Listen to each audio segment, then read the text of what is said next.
And welcome, welcome, welcome. This is Peter Winnick. I'm the founder and CEO of Thought Leadership Leverage, and you're joining us on the LinkedIn Live version of the podcast, which is Leveraging Thought Leadership. And today I'm really, really psyched, not that I'm not typically psyched, but more so than normal, to have Dan Pink on. And even though he doesn't really need an introduction, I'll give him a quick one. So Dan's the author of 5 New York Times bestsellers, including the latest, The Power of Regret, How Looking Back Moves Us Forward.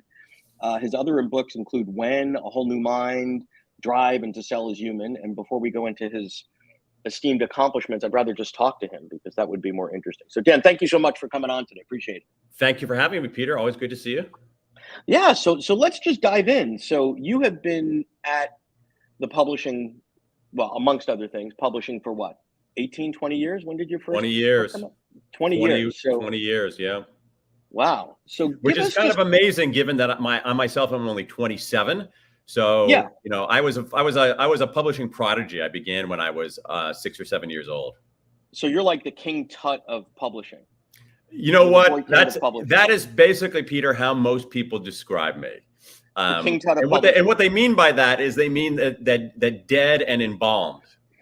Right, wrapped in gold is how they prefer you. Right. Correct. Well, given that we'll have to wait for that a little bit, at least another half hour. Selfishly, he hoped.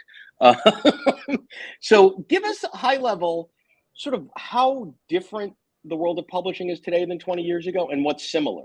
Yeah, it's a super interesting question. And I'm not sure that I've actually, you know, it's something that I'm thinking about a lot, Peter. Actually, so I don't know if I have sort of some early thoughts on it, but it's something that I really am trying to. It's something that I'm really trying to work out. So among the differences, the media environment in general was crowded 20 years ago. It's ridiculous now. I mean, it is ridiculous now. There are so many outlets and so many different ways to get ideas out there, and so much ferocious competition for attention. It's just incredible. And I have to say, in the trajectory of all the books that I've written, it just gets harder and harder and harder and harder and harder. But let me pause you there. I think that's a, go ahead. Yeah. So that's the signal to noise problem. And it's just on steroids. So even 20 years ago, it wasn't back to the quaint old days when we were kids of 3 stations on television, but like you said, it was we didn't have streaming. There's a long list of things that we didn't have, but I think it's the signal to noise piece, right? So that there's so much out there. How do you stand out, right? How do you get attention? I think that it's even more complicated than that. Okay. I think that's right. I think that's a big component of it, but I think it's even more complicated than that, because so if you have an idea or a concept or a book or anything like that, and you're vying for attention, there is social media, but it's not just social media. There are like 6 different varieties. Okay. Right. So, you know, so I had people who were horrified that 6 months ago I was not on Instagram because I didn't really care. And it took me. You're not going to break out into a TikTok dance, right? We're not a dance. Okay. Not a dance. Okay. Perhaps a mime, a TikTok mime, which I think is going to be the next big thing because it doesn't make any noise. But we'll see about that. Right. Okay. So you have that. But the other thing about it is that it's not only the signal to noise ratio, it's also, I think, an open question about what is the best medium for conveying ideas and stories and thoughts of the sort that you and your clients and your pals deal with. And 20 years ago, it was obvious that the best embodiment of a set of ideas was this thing called a book. It wasn't even a close call. I didn't even give it a second. I didn't even give it a second chance. It's like, wow, I have this. So my first book was a book called Free Agent Nation. I was like, holy crap, there are all these people who are working independently, doing different things. I think this is a big idea. I think it's a big phenomenon. I'm going to capture it. I think that I'm more right than wrong. I think there's something interesting to say here. So of course I say the form that takes is a book. Now, 20 years later, as I think through ideas, I think that you have to be much more medium and agnostic and say, wait a second, is a book the best and most appropriate embodiment of this set of ideas, concepts, notions, etc. Well, I think it used to be that was true, and it was a sequence. I have to come out with the book, then I'll come out with the keynote, then. Everything's a derivative of the book. Now the question is, two questions. Do I even need a book? And then if so, is that opening night or does that come later? And I've seen a lot of folks, you're a little bit different in many ways than many, test the ideas first in multiple formats and mediums and blah, blah, blah, and then build on it and build on it and build on it. I think that's actually a smart way to do it. I mean, I think that inevitably one tests ideas. I think that's excuse me, that's the only way to give me 1 second. Yep. Sorry about that. I'm recovering from COVID to make my life even more happy. Oh, that's so 2021. I know. I'm, as always, this thing is like, I'm so slow. I'm always late to everything. And so it took me 2.5 years to get COVID. That shows you how sluggish I am. So, but I think there are forms. So again, I'm not, when I say that the media environment is crowded, I don't mean that in a boo-hoo way. There are lots of opportunities there too. So you can, like I have an email newsletter. I've gotten, and I will test out ideas in there. And, I remember one idea that I tested out in there. I wrote maybe 2 paragraphs about it. I heard from an editor at a big magazine saying, "Hey, this is really interesting. You want to write something for us about this?" And I did. And I realized that the idea stopped there. It wasn't worth anything more than that. And so I think that the ability to use these various media to test ideas, to get feedback. So stay with the idea stops there. I think there are sort of 2 types of TED Talks that you see, right? Or 2 types of books that you read. One that you're like, well, that could have been a TED Talk and should have. And then there's the rare TED Talk. You're like, wow, that could also be a book. So sometimes we're forced based on the medium to say, hey, Dan, interesting idea, but you put it out in 2,000 words in an article. You got 70,000 words on that? And like you said, you might go, yeah, maybe not, right? Or it's a 10-minute thought, and therefore a book isn't the right format to do that. So I agree. I mean, I get a lot of books here at Pink Ink World Headquarters, and a lot of nonfiction books, and many of them are baggy. Many of them are flabby. Choose your metaphor. Right. Many of them, exactly as you say, Peter, is an interesting idea. But it's really a 1,500 word magazine piece. It's a 2,000 word piece. It's not 65, 70,000 words. And it actually undermines the idea. It dilutes it to the point of bland. Yeah. And I think there's an opportunity there though. Here's the thing. It's so again, to go directly to your question, which I think is a really interesting question, something that I haven't thought that much directly about, which is how have things changed over the last 20 years? And I really do believe that 20 years ago, the best move was almost always writing a book. Yep. Now I think one has to actually challenge that. And that's more difficult for somebody like me, who's been at this a long time, who is a writer. Like that's who I am. All right. So if I'm sitting on a bus and someone says, "What do you do for a living?" I say, "I'm a writer." If somebody, even when my kids were little, they say, "What does your dad do for a living?" They say, "He's a writer." And so go to the other side of the question. That's a little bit about teaching an old dog some new tricks. Right. And now, if originally you thought of yourself as a thinker, not a writer, but the word was, you're a writer. You don't even think. That's an instinct. Who am I? It's part of my identity. It's part of what I do. I want to go to the other side of the question was, what's remained the same? Because I do think there's all the things that you talked about are true, yet there are some evergreen principles that remain the same. So talk about that for a moment. I think that over time, not always, but often, there are returns to quality. And that there is something about a book 20 years ago and today that is a very robust test of whether you have a real idea and whether you have something to say. And there is something about the sheer amount of work that it takes to put out a good book that gives the people on the receiving end a sense that this is serious, this is thought through, this is important, this is valuable. So I think so stay there for a second. So there are, and I'm not doing this to flatter you, maybe six to 10 authors, thought leaders that when I see somewhere they're coming out with a book, I go to the buy it now button, pre-release, right? And that might be 6 months from now, 9 months from now, because I know that when Dan comes out with something, it's going to be good, right? Because it always has been, and it always will be. Now, what's interesting about the way you operate compared to many, many thought leaders, clients of ours, et cetera, is you move from thing to thing, right? Most thought leaders, I'm the resilience guy, I'm the leadership guy, I'm the whatever, agility guy, whatever. And therefore you sort of know what to expect when tuning, it's like going into your car and tuning into the jazz station. Oh, this will be kind of whatever. I kind of don't know what to expect from you, but I have enough trust in you and the brand that whatever it is, I'm probably going to like it. It's going to be really thought out, and it's going to be good. There's a quality bar that's going to be there. So talk to that for a bit. I mean, you're presenting it in some ways as if I have a strategy behind all of that, which I absolutely do not. What I've found is that I've seen too many instances where somebody has one idea or one book and they write that same book 4 times. And having read some of those books and having seen some of those things, I was certain early on that is not something that I wanted to do. That is not how I wanted to spend my time.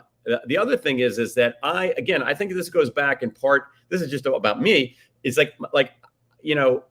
I really define myself as a writer. That's what I do. That is the bulk of where my brain goes. And writing a good book is very, very hard. It takes a long time. It is a lot of work. So I only want to choose topics that I am deeply, deeply, deeply, deeply interested in, because otherwise it's not going to be a very good book. And you can see as a reader when an author has lost interest in her book, or when an author doesn't deeply believe in everything that she says. In many careers and professions, it's kind of okay to come in and have a mediocre day at work. Not so much in writing, right? Way. And to your point, if someone's written 6 or 8 books on X and they write the 7th, there's a high probability it will be a commercial success, whatever that means, because they have the followers, whatever. Will it be a good book, which I think is actually the only standard that really matters? And I think we conflate good book with how many units did you sell and what's your ranking on Amazon or whatever. And sometimes it takes a while for a book to catch on. Absolutely. And sometimes it might not be commercially successful, but it's brilliant, Right. And it lands with an impact in the world. That is, people think about it and they change their actions and behaviors based on that. But for me, I mean, it's a really interesting way to look at it, about saying most of us can have a bad day at work. I can have a bad day at work, like not a great day writing, but I can't have a bad book. That's not allowed. But it's like when you're keynoting, you can't, walk into a keynote, you've got to be on, right? It could be, most people in most jobs could say, hey boss, I had a fight with my wife this morning, I don't know, I had a bad burrito for lunch, kind of not feeling so great, whatever. Not allowed. You don't really have that not an option. Yeah, not allowed. Not allowed. Not allowed. Not allowed. Not allowed. It's to me, it is, I mean, not to put too fine a point on it, to me, that the whole idea of writing a bad book is morally reprehensible. But I mean that seriously, because it's a disservice to other people. You're actually imposing a cost on other people. You are deceiving other time people and money in some way. But the other thing about it is that it's terrible business, and so and particularly with so many options out there. So I want to go in a different direction for a moment, Dan. So we're living in, except you, who's a little bit slow on the uptick here with the COVID thing, right? We're living in the almost post-COVID world, right? Think about, what's changed for you in terms of your business and how you operate and the things that you're doing and who's paying you to do what and all that. What did it look like before? And what does it look like today? And what do you think it'll look like in the near future? So for me, it hasn't been massively different because, again, like I'm talking to you from my home office, which is the garage behind my house here in Washington, D.C. I've been working at home for over 20 years. So like, I'm used to that. I've been social distancing for 50 years. So I'm used to that too, you know? So it hasn't been, I guess the only small change, well, I mean, maybe it's not small. For this last book that I wrote, I did what did I do? I did 190 interviews with people.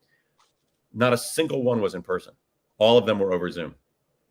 And that's a big change. Because when I did Free Agent Nation 100 years ago, I did hundreds of even more interviews than that. And I think every single one was in person. So I think that's one change. And in terms of sort of like conferences and engagements and those kinds of things, obviously, you know, there've been a few more virtual kinds of engagements, and obviously, and for a long time, you know, essentially nothing in person. Right. So I guess the trick is to social distance for 50 years, and then there's not a lot of adjustment. Right. That's exactly it. So the other thing is, which, you know, to all of you, you know, it's like the other thing about this particular weird business that I'm in, and you're going to think I'm joking, but I'm really not. And I see people violate this all the time, is low overhead. I mean that very, very strong. Like, I will pay talented people to work with talented people, and I'll pay for technology. And otherwise, I'm just a cheap mother scratcher. You know, I have never had an office outside of my home. It's like, this is a very precarious business, and you have to be a pretty effective risk manager. And one way to be an effective risk manager is to spend money on things that help you produce great stuff, and save money on everything else. I see so many people say, I'm going to go become a writer, and I'm going to, I'm going to rent an office downtown, and I'm going to print this, and I'm like, whoa, don't do that. Don't do that. Go find your garage, get some Wi-Fi, start out there, keep your costs low. You don't need, I see people who start out and they have like 3 full-time staff people. Like, what are you doing with that? Right. And it's like, okay, so already you have this incredible carrying cost. So I'm a very firm believer in this particular business in low overhead. Well, I think that's a key piece. I also think it's sort of risk management from a portfolio diversification piece. So there are plenty of folks that we've worked with where it's easy, or was easy, to get sort of fat and lazy on the speaking circuit when that was a thing. And then all of a sudden, literally, the brakes hit, and nobody's financial plan said, well, what if there was 0 of this for 18 months, right? And now, many folks had diversification, said, oh, well, I have to do less of this, so I'll do more of this. I'll do coaching, I'll do advising, I'll do remotely, et cetera, et cetera. Oh, we have a question from Todd. I think that's actually important, but I think that the same thing is true on the, I've seen, I just think that you have to always keep things fresh and relevant to your audience. And I think that ends up being a bigger problem than the external circumstances. If you have something fresh and relevant to say, the pandemic won't necessarily halt everything. But if you're constrained by one modality, it might. So we've got a question here from Todd that says, wants to hear Dan's thoughts on thought leadership. Does he think of himself as a thought leader? Well, I mean, I don't want to annoy my friend Peter here, but I don't love the phrase thought leadership. So I would never I don't think of myself as a quote unquote thought leader. I actually would never use the phrase. Going back, Todd, to what we were talking about before, I think about myself first and foremost as a writer. And as a writer, one of the things that I do is that I want to I'll look at it almost like an ecosystem. Okay. So that the writing is at the core of the ecosystem, and anything that happens beyond that is an outgrowth of that. But without that core, there's nothing. There's no center. And so anything, whether it's audio and podcast, whether it is speaking engagements, whether it is consulting, whether it is television, whether it is other kinds of media, I draw it as with the writing at the center of it. That's how I think about it. So at the center is a writer. Now, as Peter and I were talking about earlier, Todd, I'm actually rethinking whether that ecosystem is the right ecosystem for this moment. And I increasingly suspect that it's not. That actually the idea, the thought, the notion might be at the center of that ecosystem. And Well, then so writing if might the, be one sort of outgrowth of that. yeah, and I would argue that is a more accurate representation of the universe today. Is the idea is at the center. Yeah. A book writing is one way to get it out. Video, there's lots of ways to get it out, right? Yeah. But whether you call it writing or ideas at the center, it's got to be good. So one of the things that I loved about your latest book on regrets was this wasn't one dude's thoughts on regrets. There was deep research. You can tell this wasn't, this was a couple years of work. Yeah. This was thoughtful. I would have loved to see the cutting room floor, the scraps, or the stuff that didn't get into it. And that, I think, is the real. That's the real litmus test, right? Because if you can produce quality in one modality, it's easy to move it into multiple modalities. If it's crap to start, you can't put lipstick on a pig. And I think there's too many people trying to do that right now. And I really don't care if I spend 25 or 30 bucks on a book and it's not great. I'll just put it down, but don't waste 6 hours of my time. That I'm not going to allow.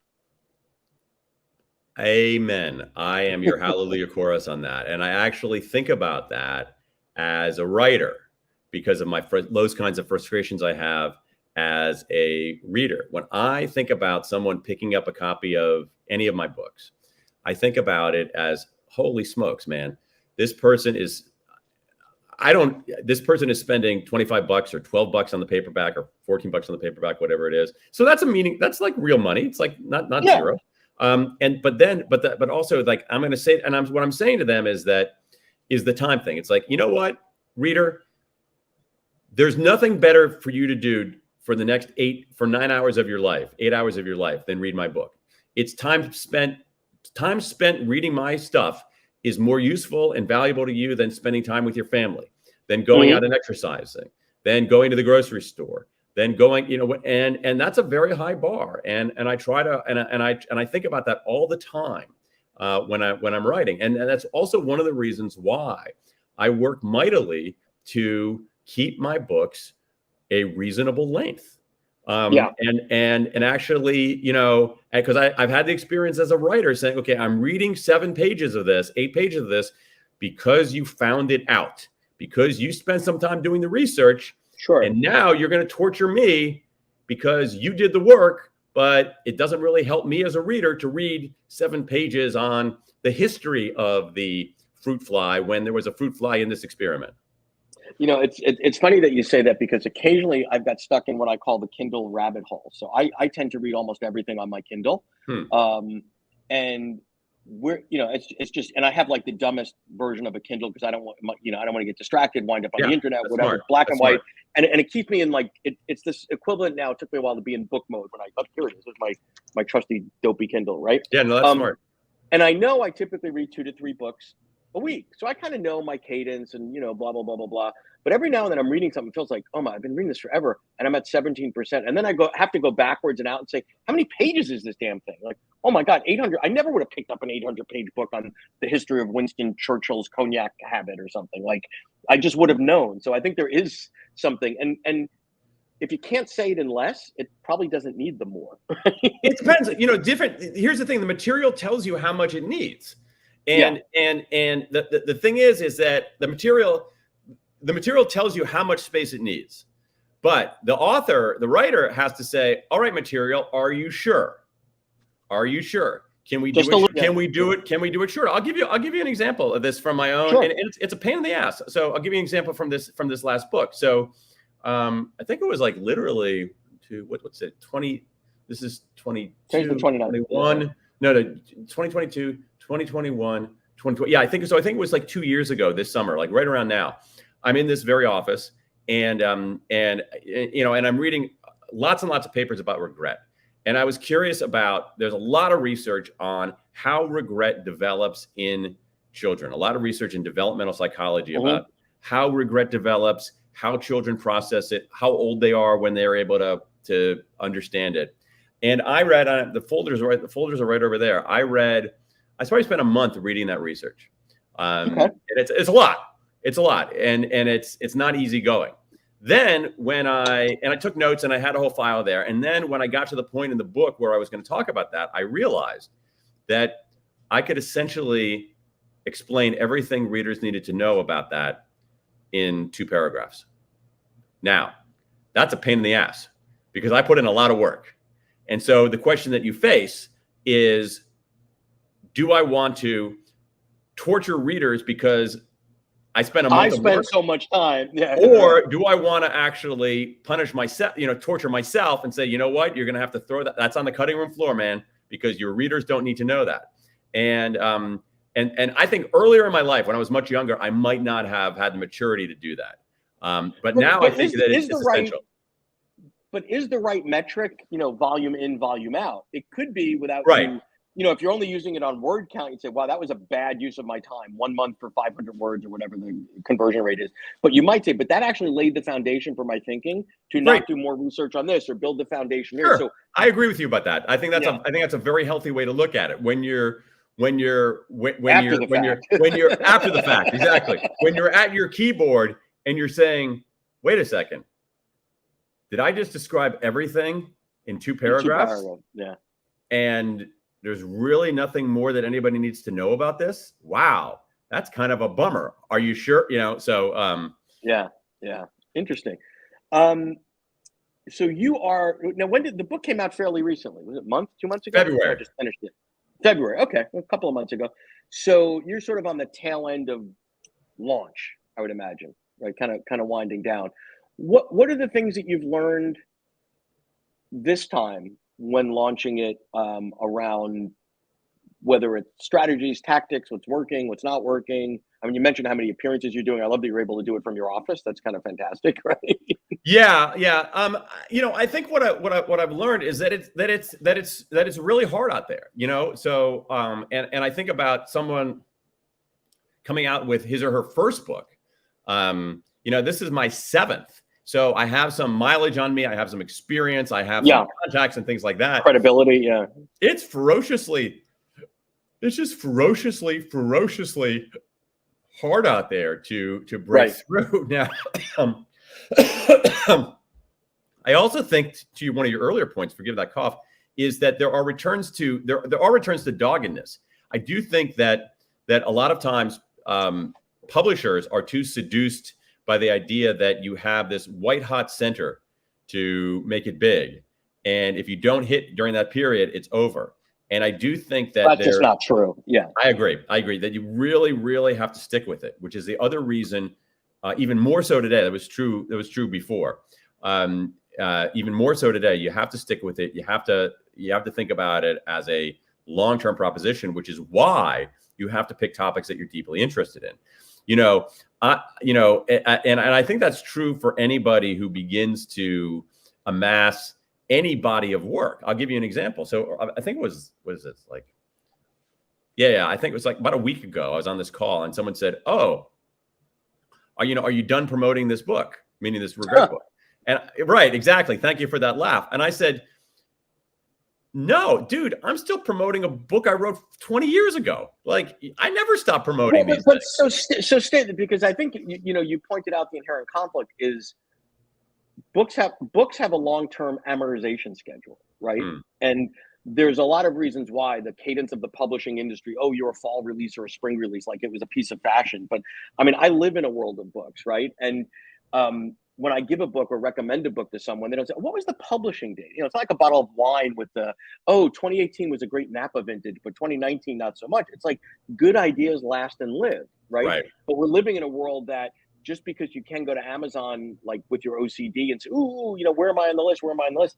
That's not necessarily a good thing. And the reality is the data shows us that most nonfiction books do better today, year 2, than year 1, which is the opposite of what sort of the book industrial complex will have you believe, and the PR firms and all that sort of stuff.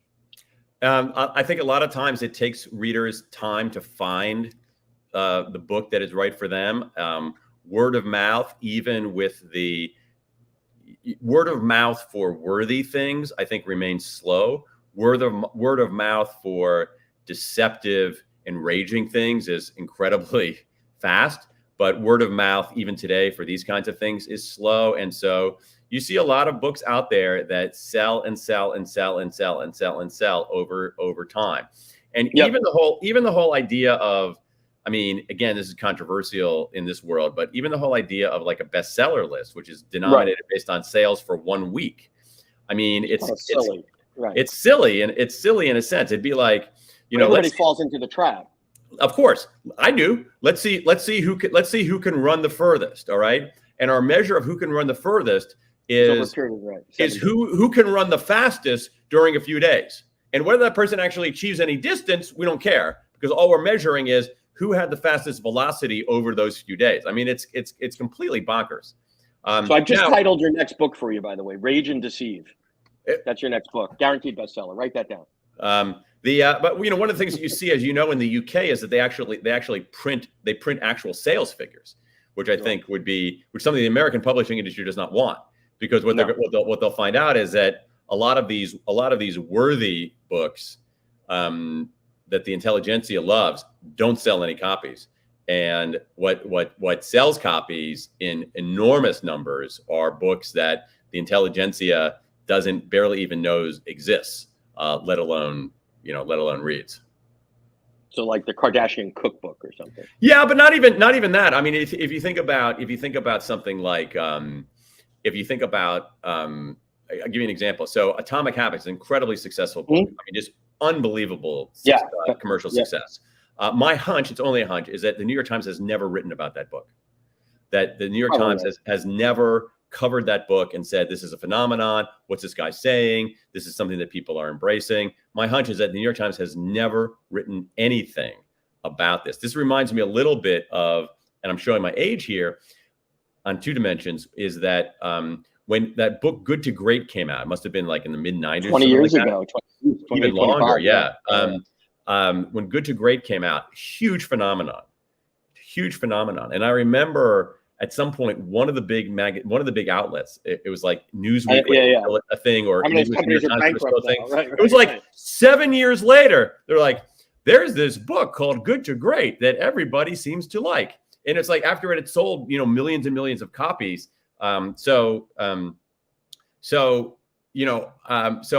guess to all the authors out there is really, it's like, return, low overhead, returns to doggedness, and finding stuff you believe in, and high quality, doing your very, very best work, doing work you're proud of, doing work that serves, and being relentless in talking about it and sharing your ideas with people, which again goes back to the fundamental thing. I mean, Peter, you're so right.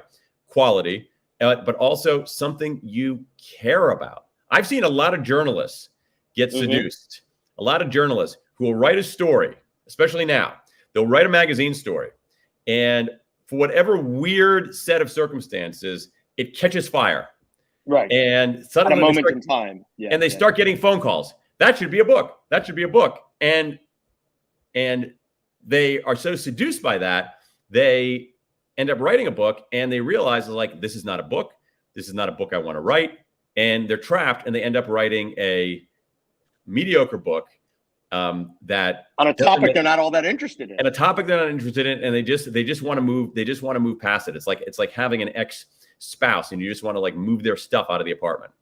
Right. Exactly. Not that I've ever had an ex. Not that I've been happily married for 27 years, so I have no ex-spouses. But that's the analogy. Good to close that loop, because you were about to get a text. Yeah, really.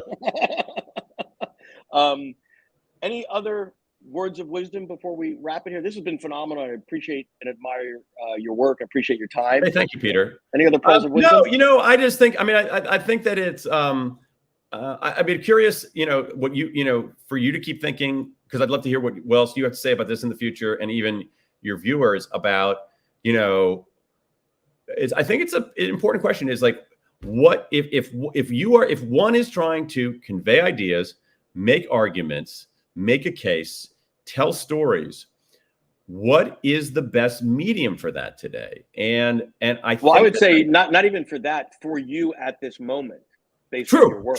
I don't think I think it's a bespoke answer, actually. Yeah. And for me, again, I'm talking to myself, is that, I am trying to lose the muscle memory of immediately saying, that's a book. That's a book. Every idea I have, I think that's a book. And I don't think that's the way to think about things now. I think there are many, many more opportunities out there to do really interesting things that help people understand the world, that help people live their lives better, that are cool and interesting and engaging, that work that you can do, be proud of, and that serves other people. And, as much as I'm a reader And as much as I'm a writer and as much as I love books, I think that we have to think about whether, in all cases, the book is the best vessel for that. And I don't think that it is. Yeah, great stuff. We appreciate it. Thank you so much for your time, Dan. Thanks so much. Peter, what a pleasure. Thanks for having me.